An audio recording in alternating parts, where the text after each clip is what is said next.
It was a quiet, starless night over London, the type of night where the city seemed to hold its breath.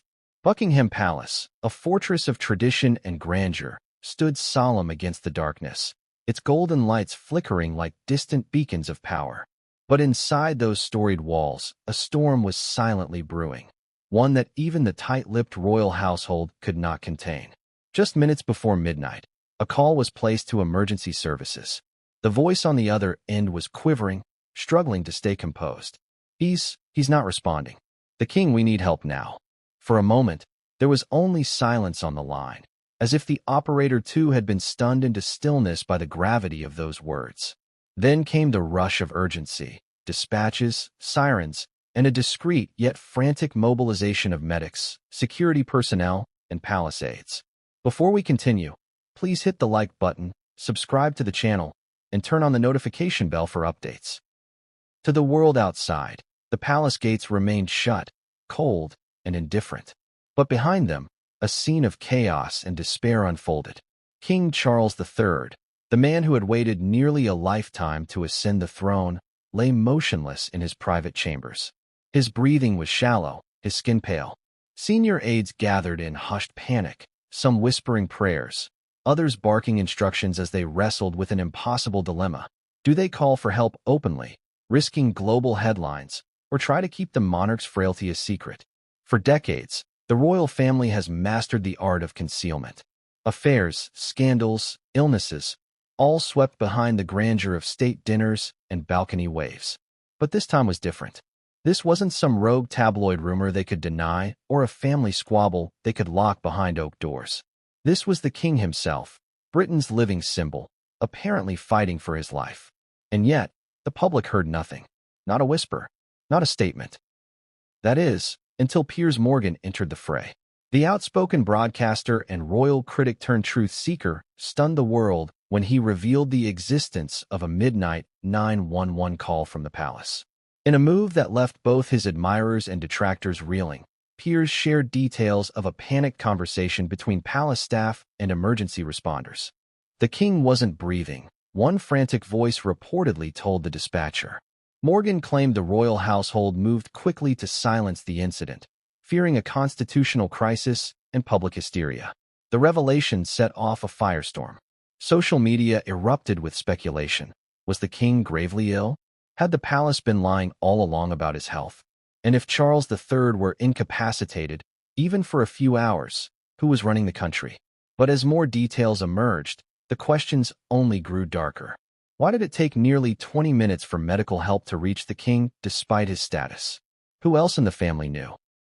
And who didn't? Some insiders suggest Prince William was notified immediately and rushed to his father's side, while others say he was kept in the dark until news of the crisis started trickling out. Prince Harry, thousands of miles away in California, reportedly received a late-night call that left him shaken and distraught. And then there's Queen Camilla. The woman by Charles's side for decades is said to have been present when he was found unresponsive. Was her calm exterior hiding inner turmoil, or something more sinister? The events of that night have been cloaked in secrecy, but Piers Morgan's disclosures peeled back just enough of the curtain to ignite global fascination and fear. What else is Buckingham Palace hiding? Was this merely a health scare, or the beginning of a royal crisis that could change the monarchy forever? Tonight, we unravel the midnight drama that shook the foundations of Britain's most powerful family. From leaked recordings to frantic family phone calls, from the palace's desperate attempts at damage control to the chilling possibility of abdication, we piece together the story the royals never wanted you to hear. So, what really happened in those tense, terrifying moments as King Charles III lay unresponsive in the heart of his palace? Why has the palace gone silent? And what does this mean for the future of a monarchy already teetering on the edge of public confidence? Stay with us as we uncover the truth. The answers might just leave you questioning everything you thought you knew about the House of Windsor. The air in Buckingham Palace felt heavy that night, almost suffocating in its stillness. Staff moved about in hushed tones, their footsteps muffled against the thick carpeted hallways. It was close to midnight, and most of the royal household had retreated to their private quarters, expecting another routine evening in Britain's most powerful residence. But in the king's private chambers, a very different reality was unfolding. The first signs came subtly, almost unnoticeably. A senior aide later described how King Charles had seemed unusually fatigued during the evening. He had dismissed his valet early, complaining of a persistent headache and dizziness. Yet no one could have predicted what came next. At 11:43 p.m., a housemaid entering the king's chambers to deliver a late-night herbal tea found him collapsed on the floor beside his writing desk. His body was still, his skin alarmingly pale. For a moment, she froze, too shocked to move. "Your Majesty?" she whispered, her voice trembling as she crept closer. But there was no response. Panic surged through her chest. She reached for his wrist, fumbling to find a pulse.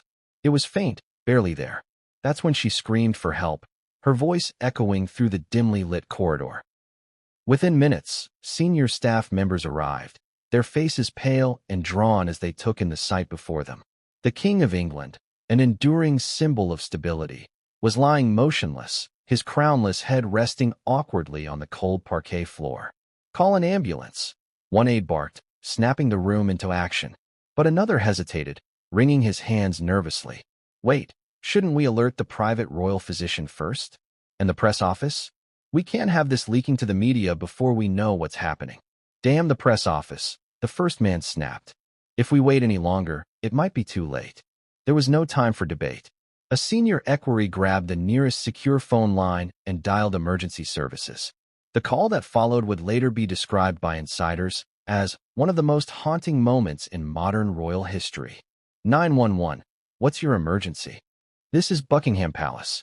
We need immediate medical assistance for His Majesty the King. He's unresponsive. We can barely feel a pulse. The operator's voice faltered for just a moment before resuming its professional cadence. Can you confirm? Are you performing CPR? Is he breathing? We have no medical staff on hand right now. He needs help immediately, the aide insisted. An ambulance is en route. Stay on the line with me. But even as the dispatcher issued instructions, other members of the palace staff scrambled to contact Dr. Michael Simons, the king's private physician, who was off-site at the time. Every second felt like an eternity. Meanwhile, outside the palace gates, London's streets remained quiet and unknowing. There were no flashing lights or wailing sirens, at least, not yet. The emergency response had been ordered to proceed with utmost discretion. Only unmarked vehicles would be allowed to approach the palace entrance, lest the press catch wind of the unfolding drama. Back in the king's chamber, Queen Camilla arrived, her face ashen as she took in her husband's fragile state. "Charles," she murmured, crouching beside him. But there was still no answer. By the time the first paramedics arrived, 14 agonizing minutes later, they found a room thick with tension. Palace aides were pacing nervously, and the queen was clutching her husband's hand, whispering prayers under her breath. "Step aside, please," the lead paramedic ordered firmly, dropping to his knees beside the king. He checked the monarch's airway, then began administering oxygen while his colleague prepared to monitor vital signs. "Pulse is weak," one of them muttered. "Breathing shallow. Let's get him stabilized for transport." As they worked, an aide quietly pulled aside the lead paramedic. "We'll need absolute discretion. This cannot leave this room. Do you understand?" The medic shot him a sharp look. "My priority is keeping him alive. The rest isn't my concern." Moments later, the king was carefully lifted onto a stretcher and covered with a thick woolen blanket bearing the royal crest. The decision was made to transfer him to St. Mary's Hospital under heavy security. 2 unmarked SUVs flanked the ambulance as it slipped out of the palace gates, moving through back streets to avoid drawing attention. But unknown to them, the first threads of the secret were already unraveling. At that very moment, Piers Morgan was sitting in his private study, scrolling through late-night messages when his phone lit up with a notification that made his heart skip. It was a voice note from a trusted source, someone embedded deep within the palace staff. "You need to hear this," the text read simply. Piers pressed play and heard the trembling voice of a royal aide. "The king isn't breathing. We're trying to wake him. Please hurry." The broadcaster's instincts flared instantly. This wasn't some exaggerated rumor. It sounded terrifyingly real. As he replayed the audio, his mind raced. Should he break the story immediately, or verify further and risk losing the scoop? Either way, one thing was clear. Something catastrophic was happening behind the palace gates, and the world didn't know a thing about it. By the time the clock struck 12:30 a.m., the king was being wheeled into a private wing of St. Mary's Hospital. Senior royals were beginning to receive frantic calls, and security protocols were being tightened across multiple royal residences. But the public remained blissfully unaware, for now. What had begun as an ordinary night was spiraling into a full-blown royal crisis. And as Piers Morgan prepared to share his bombshell with the world, the question loomed. Was King Charles fighting for his life, or was Britain about to wake up to unthinkable news? The midnight panic was only the beginning. The night sky over London was deceptively calm, a stark contrast to the turmoil that had erupted behind the gates of Buckingham Palace. As the unmarked ambulance carrying King Charles disappeared into the labyrinthine streets, the palace walls seemed to grow heavier with the weight of what had just transpired. Inside, a tense silence hung in the air, broken only by the frantic whispers of aides and the muffled ringing of secure phone lines. Buckingham Palace had weathered crises before, affairs, scandals, abdications, but this felt different. This was not about public relations or tabloid fodder. This was about the life of the monarch himself, the man who embodied centuries of tradition and stability. And yet, even in the face of a medical emergency, the institution's first instinct was not transparency, but control. Senior courtiers gathered in a hastily convened meeting in the Queen's drawing room. Their faces were pale, eyes darting nervously as they discussed how to handle what was already being described as the gravest royal situation since the Queen Mother's passing. "We must release a statement," one advisor urged. "The press will know something is wrong the moment they notice increased security at the hospital." "Absolutely not," countered another, shaking his head vehemently. "We cannot fuel speculation until we have confirmation from the physicians.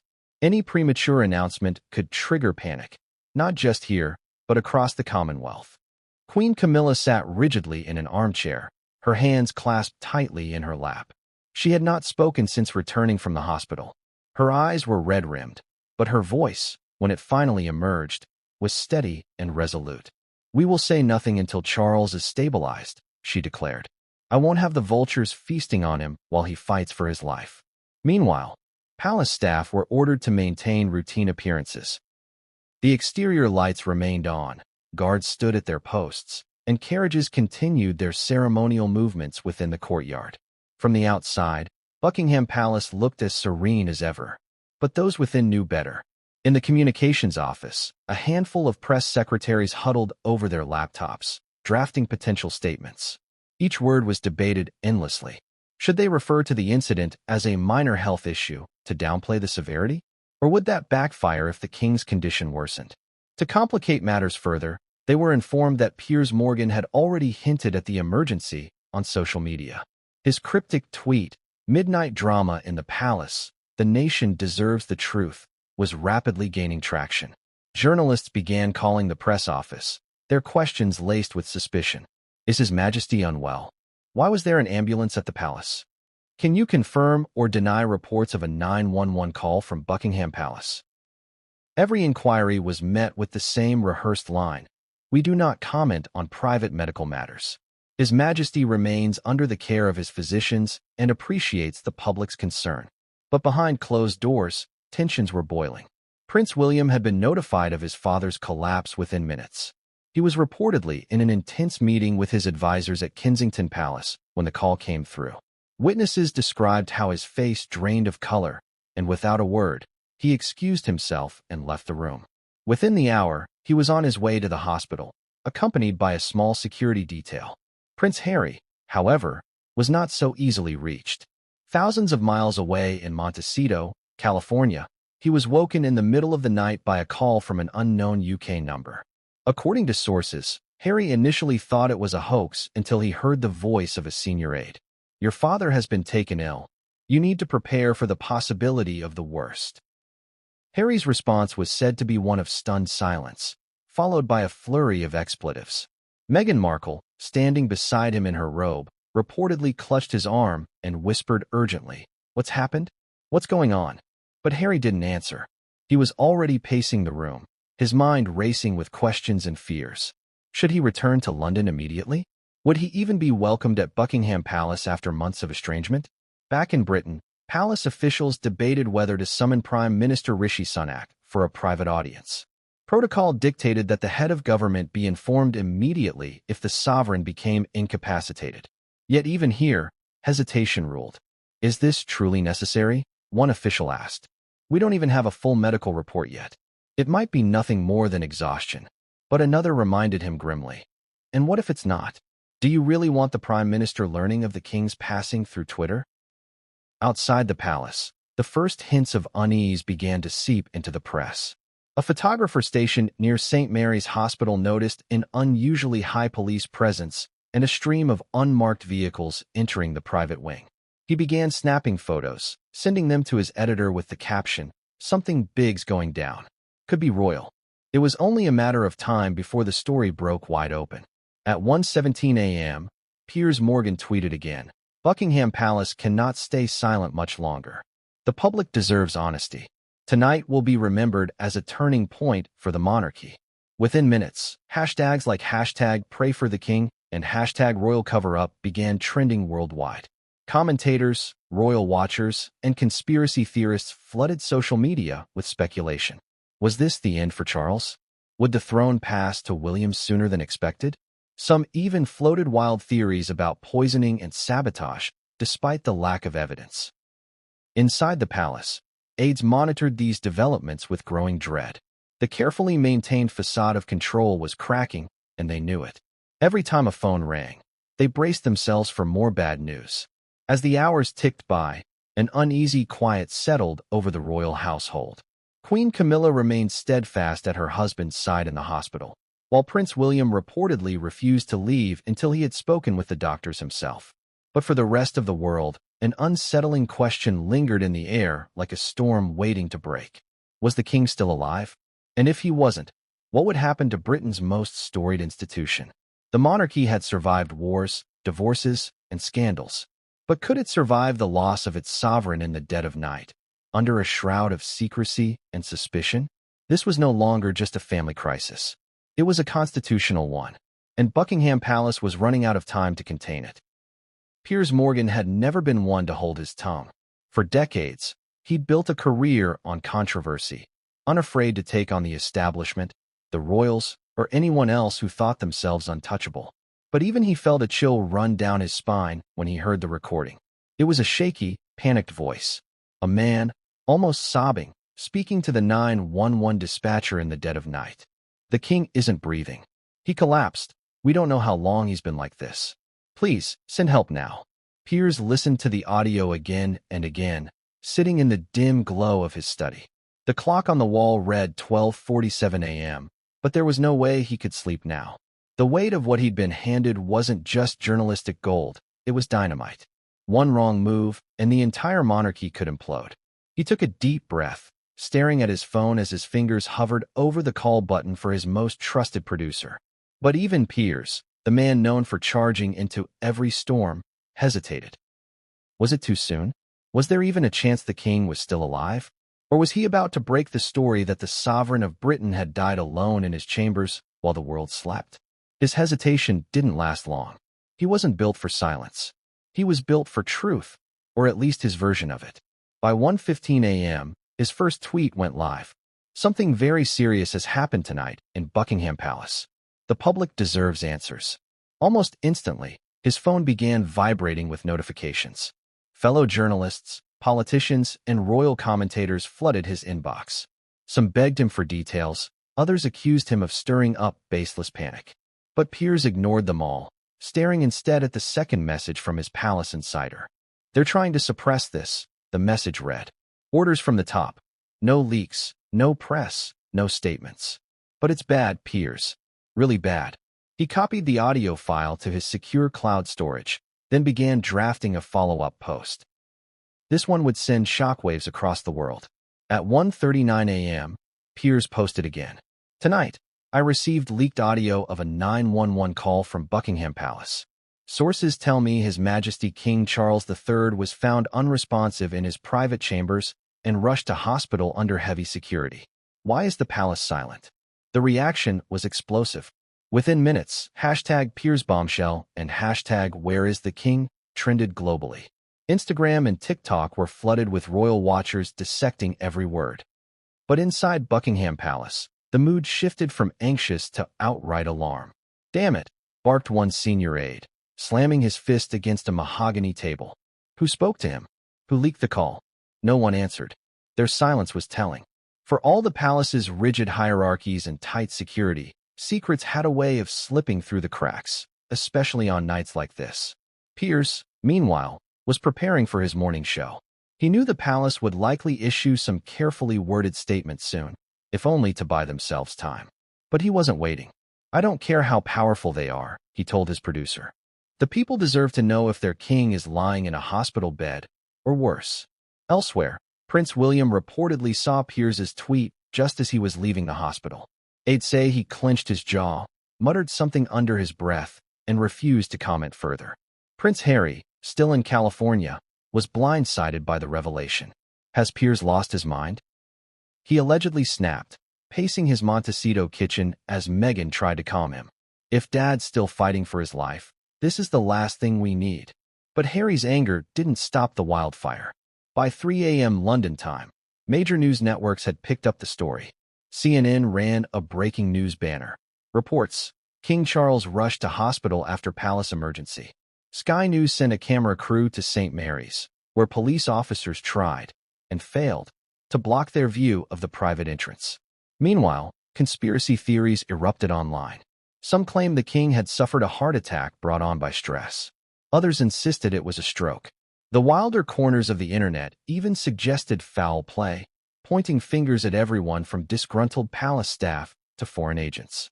But one question echoed louder than all the others. Why hasn't the palace said anything? Piers doubled down, appearing via live video on his own social media to address the growing storm.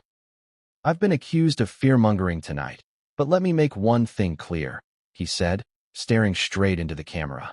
"This is not a game. If the head of state collapses in his own home and is rushed to hospital in secrecy, the British public have a right to know. No institution, not even the monarchy, is above accountability." His words poured fuel on an already raging fire. Even longtime royalists began questioning the silence. "Where is the king?" asked one caller on a popular radio show. "If he's fine, why don't they just say so? What are they hiding?" Inside the palace, the Queen reportedly issued an order: draft a statement immediately. But would it be enough to quell the fury now that Piers had cracked open the vault? And what if the truth was even worse than the public feared? The bombshell had dropped. Now, the world was holding its breath. The 911 call that night was unlike anything the emergency services operator had ever received. It came in at 11:46 p.m. Flagged as high priority the moment the caller identified their location. "This is Buckingham Palace. The king is down. He's not breathing properly. We need immediate assistance." The voice was trembling, yet urgent, with a forced calm that barely masked the fear underneath. The operator's fingers flew over the keyboard, pulling up protocols for royal residences. A silent alarm lit up on her screen, notifying a supervisor that a call of national importance had come through. "Sir, can you confirm? Is the patient conscious?" "No, he's unconscious. He's collapsed in his chambers. Please, hurry. We've already alerted the royal physician, but he's not on site. The king's condition, it's bad. It's very bad."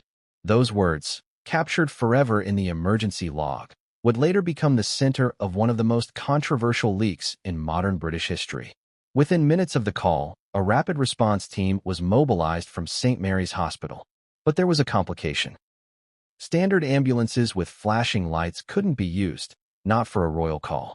Orders came down from senior security officials to dispatch an unmarked emergency vehicle accompanied by 2 discreet police escorts. Back inside Buckingham Palace, chaos had gripped the royal household.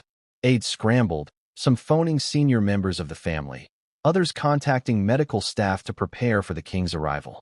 The Queen remained in the king's chambers, refusing to leave his side. "Don't just stand there. Do something," she reportedly shouted at a junior footman who had frozen in terror. At 11:58 p.m., paramedics arrived. They were led through a side entrance by palace security, their equipment concealed in plain black bags to avoid alerting any lingering members of the press. The king was found slumped against his writing desk, pale and clammy, his breathing shallow and irregular. "Sir, can you hear me?" one paramedic asked as he gently shook the monarch's shoulder. There was no response. "We're losing time. Start oxygen. Prep for immediate transport," the team leader ordered. As medical staff worked frantically to stabilize the king, a senior equerry pulled a paramedic aside. "This must remain confidential," he said, his voice low and tense. "There must be no radio chatter, no media leaks. If word of this gets out before we're ready, the consequences could be catastrophic." The paramedic stared back, clearly torn. "Our priority is saving the patient's life. Everything else comes second." "You're right," the equerry admitted, stepping aside with a grave nod. By 12:17 a.m., the king was secured in the ambulance. He was semi-conscious but unable to speak. His eyelids fluttered weakly as Queen Camilla gripped his hand. "Stay with me, Charles. Stay with me," she whispered over and over. As the ambulance pulled away, palace aides quickly moved to erase all traces of the medical drama. Hallways were cleared, staff sworn to secrecy, and security tightened at all entrances. Even the palace's night cleaning crew was told to take an extended break. Yet, despite these efforts, the first crack in their wall of silence had already formed. One junior staff member, overwhelmed by the gravity of what he'd just witnessed, texted a trusted friend outside the palace. "The king's been taken to hospital. It's serious. Please don't tell anyone." But that message didn't stay private for long. Within 20 minutes, it found its way to Piers Morgan's newsroom. Meanwhile, inside the ambulance, the situation remained precarious. "His pulse is weak. BP's dropping," a paramedic reported. "Keep the oxygen steady. Prepare adrenaline in case we lose him completely," came the calm but firm reply. The radio inside the ambulance crackled to life with an update from the hospital. "Private wing cleared. We're ready for arrival. VIP security in place." At precisely 12:34 a.m., the king was wheeled into St. Mary's under heavy guard. Doctors and nurses were waiting, prepared for the worst. But outside, the streets of London remained eerily calm. The public had no idea that the sovereign they toasted during the last coronation was now fighting for his life in a sterile hospital room. Inside Buckingham Palace, senior aides debated furiously about releasing a statement. "If we don't say something, Piers Morgan will," warned one press secretary, staring at his phone as Morgan's cryptic tweets began circulating. "Silence is our only option for now," insisted another. "We cannot confirm anything until we know the full extent of His Majesty's condition." But even as they argued, the 911 call was already spreading through back channels. A whistleblower inside the emergency services forwarded the audio to a journalist contact, saying, "You didn't hear this from me, but the nation deserves to know." By the time the clock struck 1 a.m., Piers Morgan had the recording in his possession. And with it, the royal family's darkest hour was about to be laid bare before the entire world. The 911 call that had been meant to save the king's life would soon plunge Buckingham Palace into its greatest crisis in generations. In the hours after King Charles was rushed to St. Mary's Hospital, the royal family found itself fractured in ways no one could have imagined. Though bound by blood and duty, the distance between them, geographical and emotional, had never felt so vast. Prince William was the first senior royal to arrive at the hospital. He had been asleep in his Kensington Palace apartment when the call came through. The ringing phone jolted him awake, and within seconds his world seemed to tilt. "Your father's been taken ill," the aide said hurriedly. He collapsed in his chambers. "It's serious. Serious." The word hung in the air like a lead weight. Kate, standing in the doorway in her dressing gown, watched silently as her husband turned pale and began pulling on his clothes. "What's happening?" she whispered. "I don't know yet," William muttered, his voice tight. "But I need to get to him. Stay with the children." By the time William's convoy pulled up to St. Mary's private wing, the hospital was in full lockdown. Armed officers flanked the entrance. Curtains had been drawn across the windows to shield prying eyes. Inside, William found Queen Camilla pacing the corridor, her face drawn and pale. "How is he?" William demanded. Camilla hesitated for a fraction of a second before answering. "He's stable for now, but the doctors are still running tests. They won't tell me more until they know." There was a pause as the future king and his stepmother regarded each other. For years, their relationship had been one of polite formality rather than warmth. Tonight, though, there was no room for pretense. "Why didn't anyone call me sooner?" William asked, his tone sharper than he intended. Camilla's lips tightened. "We were trying to manage the situation. It all happened so fast." Meanwhile, thousands of miles away, Prince Harry received the news in a very different way. His phone buzzed insistently on the nightstand. It was just after 4 in the afternoon in Montecito, but he and Meghan had been enjoying a quiet day at home, away from the cameras. Harry answered, still half distracted, until he heard the words, "Your father. He's in hospital." He was unresponsive when they found him. The color drained from Harry's face. "Is he alive?" he demanded. "Yes," the aide replied cautiously. "But it's serious. We don't know how much time." "I'm on my way," Harry interrupted. Meghan, who had entered the room in time to hear part of the call, placed a hand on his arm. "Harry, wait. Let's think this through."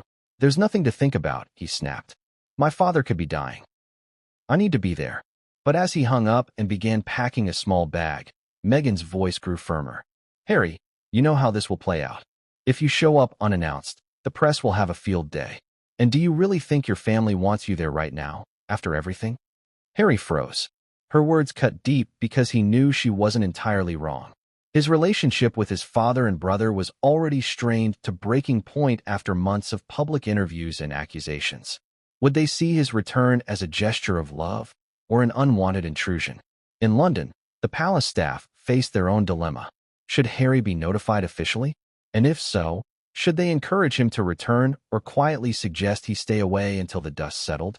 It would be a nightmare if he came back now, one aide whispered to another. The press would camp outside the hospital. The family doesn't need more drama tonight. By 3 a.m.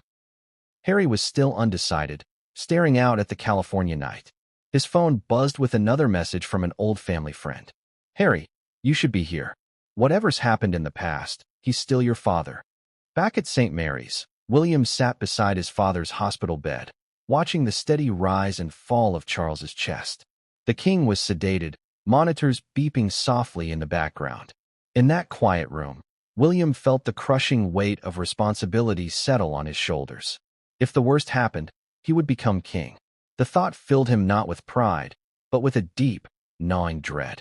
He thought of his brother, of the years they'd spent drifting further apart, and of the father who had tried, in his own flawed way, to hold the family together. "Please don't leave us," William murmured under his breath, gripping his father's hand. But elsewhere in the hospital, conversations were already taking a darker turn.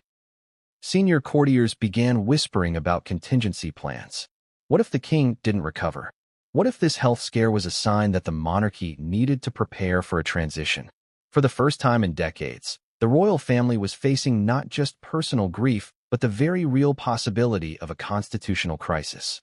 And with Harry on the other side of the world, the divide between the brothers threatened to become an unbridgeable chasm.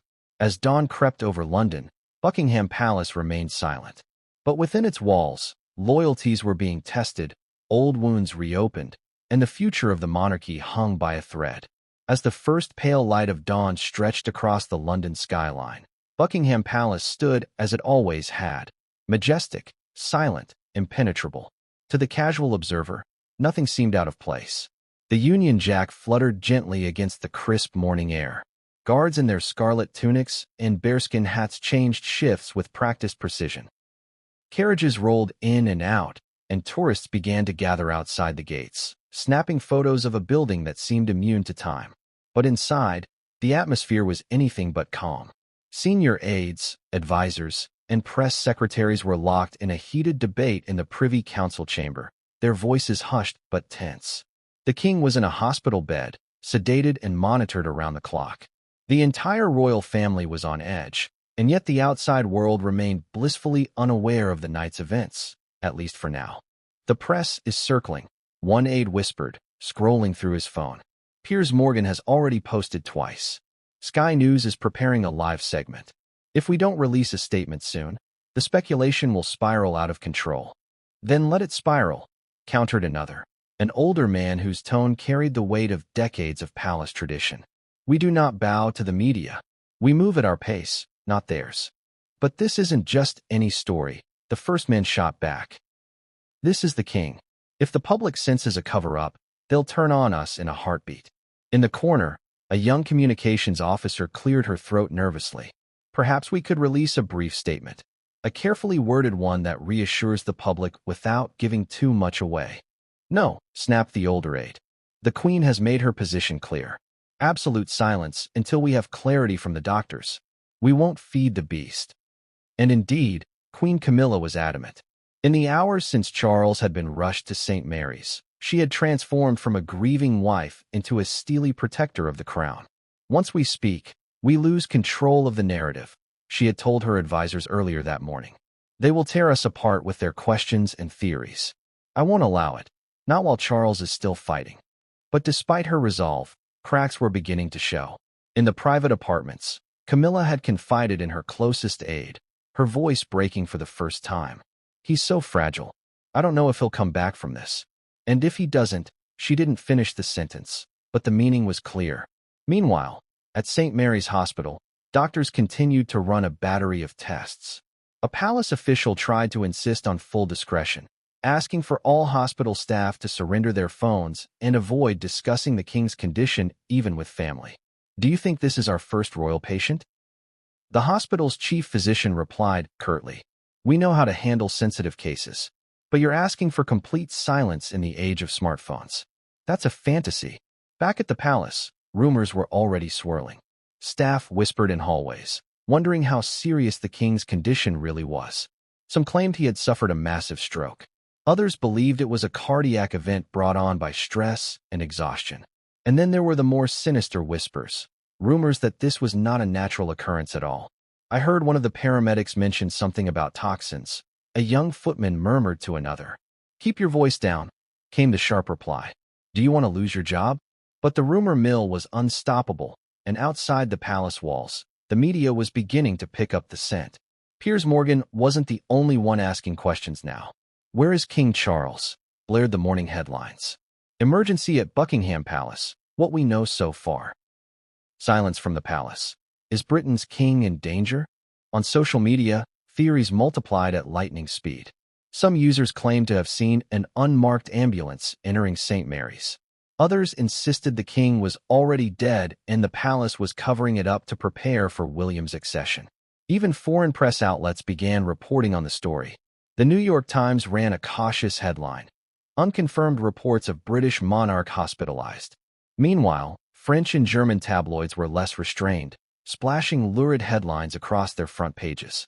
Inside Buckingham Palace, the pressure was mounting. We're losing control, the younger aide said urgently. If we don't speak soon, they'll write their own version of events. And once that happens, we'll never get the narrative back. But the older aide remained firm. Our priority is the monarchy, not public opinion.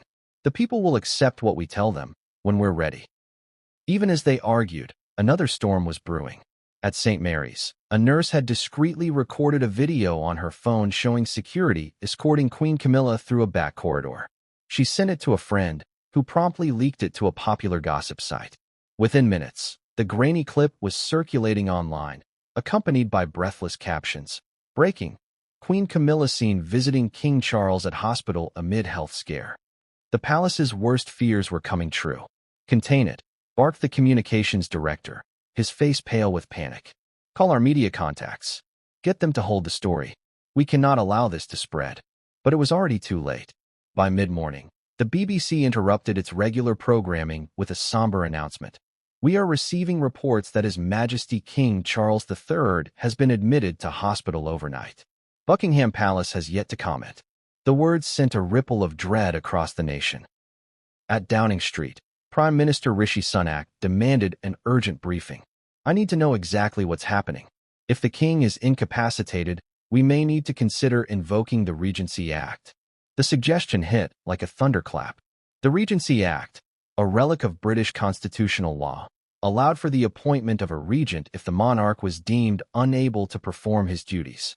Inside Buckingham Palace, this possibility was not lost on senior courtiers. God help us if it comes to that, muttered one, staring grimly out the window. But the reality was unavoidable. The longer the palace remained silent, the louder the calls for answers would become. And if King Charles didn't recover quickly, The monarchy itself could face an unprecedented crisis of confidence. As the day wore on, Buckingham Palace finally drafted a statement. The words were scrutinized, rewritten, and polished to perfection. At 2 p.m., the statement was released.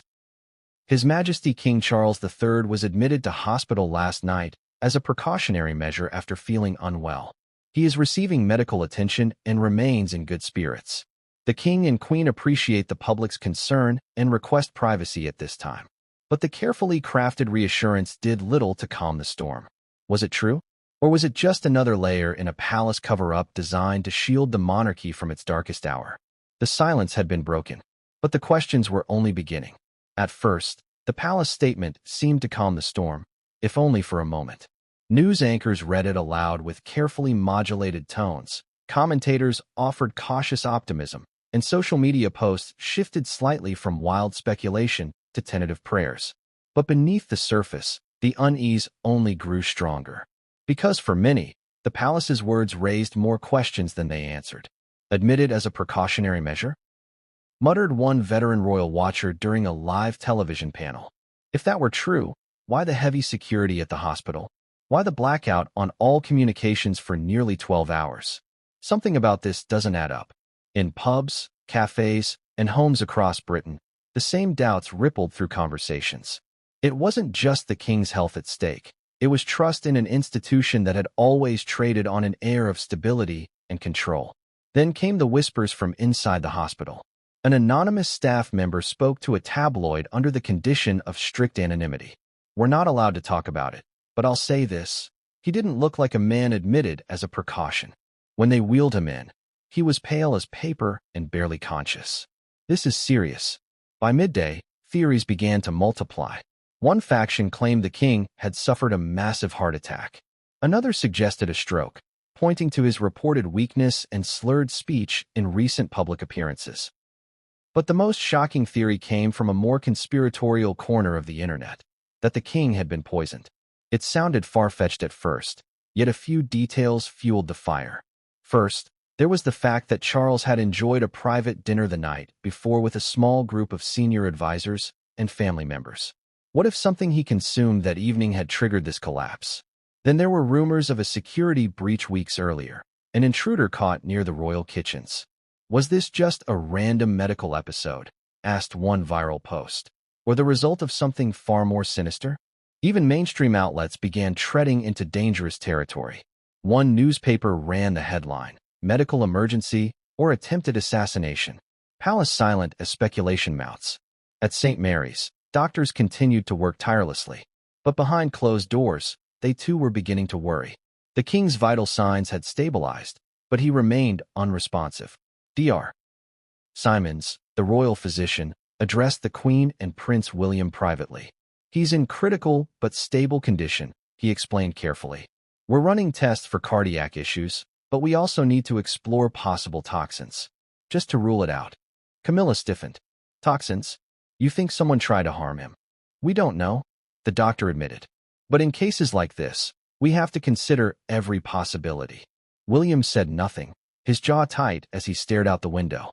The idea that his father, the king, could have been deliberately harmed was almost too much to process. But deep down, a cold thought formed. If this was an attack, then the danger might not be over.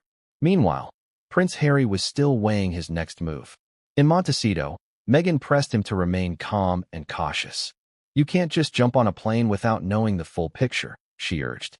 "They'll twist it in the media, make you look desperate, or worse, opportunistic." Harry, however, was tormented. "If something happens to him and I'm not there," he trailed off, gripping the edge of the table. The thought of being absent at such a critical moment was unbearable. But when he reached out to palace aides, the response he received was lukewarm at best.